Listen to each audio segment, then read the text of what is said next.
Welcome back to the BASP Test Kitchen. We're getting back into fermentation, and this is one of my all-time favorite things to make, hot sauce, because I can eat it by itself or put it on pretty much anything.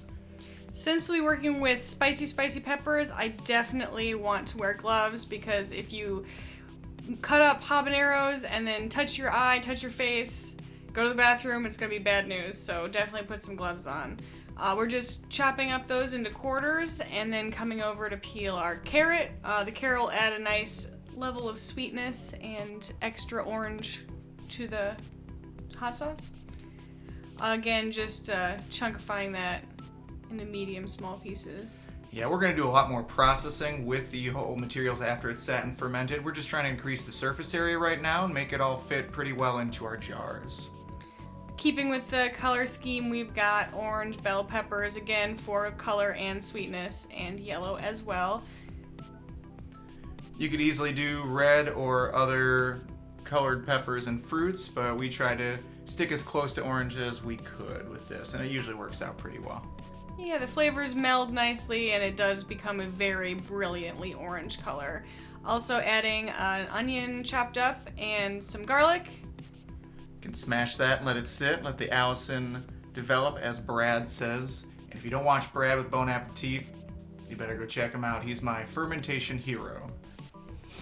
If you don't have a bench scraper to smash your garlic with, you could use a small saucepan or a cookie sheet, something that you can get a good smack on the garlic. Just be careful if you end up using your knife, because you don't want to accidentally have your hand slip and cut yourself. Now, like I said, we're just packing this down, trying to get as much in there as we can, so we don't have to load it with too much brine. However, there's no problem with getting extra brine. That brine can be used for just about anything, and we'll show some different uses for that towards the end. We're using a cabbage leaf to make sure that we get some good fermentation started, but you could use a little bit of a previous batch's brine to make sure you have the bacteria in there to get it started fermenting quick. Now, we are making sure that we have our solution. Once again, it's about 3% salt to water. You could use some fine salt, which will dissolve quicker, but there's really no problem in using a larger kosher salt. Make sure you give it a shake up. You don't really have to have the water hot or anything. It'll dissolve pretty readily with that amount. Filling it up to the top so that the brine covers everything, because once again, everything is fine under the brine. As long as we have everything under there, none of the vegetables or anything should be able to grow mold unless something goes terribly wrong, and you'll notice it'll smell weird, it'll be not appetizing. However, I've never had that problem. After it's sat for about 3 days to a week, we usually go for about a week, you'll see the brine has changed. It's gone from being salty to nicely sour, and if you do taste it, and I do suggest you taste your brines whenever you can, it will be a little bit spicy, so just be prepared for that.